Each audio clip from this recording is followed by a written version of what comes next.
joined by CJ Williams and, of course, Mr. Mike Fisher. Mike, right off the bat, this guy's he's played. He's been around, right? He knows what it takes to make a roster, but I know you wanted to learn a little bit more about him and his experience. Yeah, first of all, the thing that you do well, what's the one thing that you can pinpoint, that you can go to a coach and say, I got this?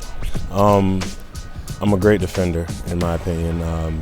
I'm not the slightest of foot, but I use my mind and anticipation skills to keep my opponents at bay.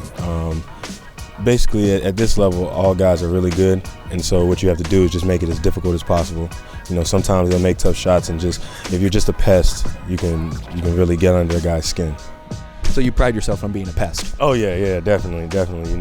Doing little things that would get them upset and try to get them out their game. Wow. I'm the same way, but just not in basketball.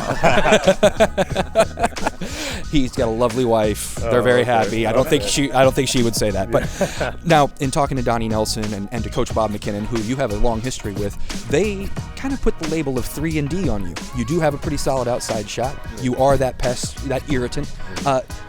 Describe how that kind of came about for you. What's your journey like?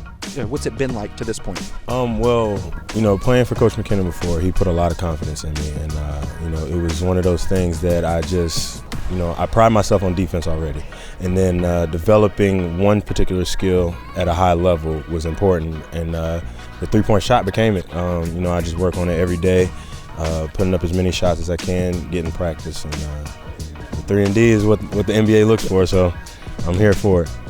CJ, there's some guys who kind of come from nowhere, and then here they are in Dallas. You've played in LA for the Defenders. Does it make it easier for you to make a transition from big city guy to big city guy?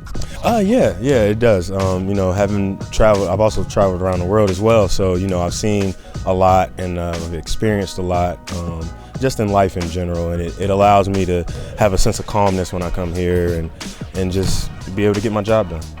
Now, CJ, you're new to the Dallas market, so we're getting to know a little bit about you. But Coach McKinnon's also new to the Dallas market. Yeah. What would you share with our audience about him, his coaching style, his personality, maybe a fun story from way back when?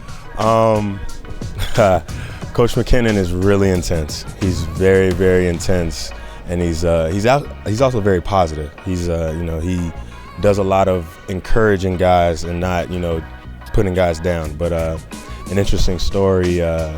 The first time I got a chance to work out with him, I didn't call him sir, and oh my goodness, it was he gave it to me. He gave it to me. I'm not your equal. I was like, oh, wow.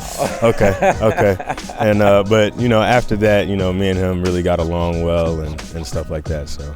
And it's that relationship that helped kind of bring about this opportunity for you here with the Dallas Mavericks. Coach McKinnon definitely went to Donnie, said this is a guy who can compete for a spot. And at the same time, the D-League isn't something that's foreign to you. So that being said, whether you're a member of the Mavericks roster, but your plans for this season are to do what?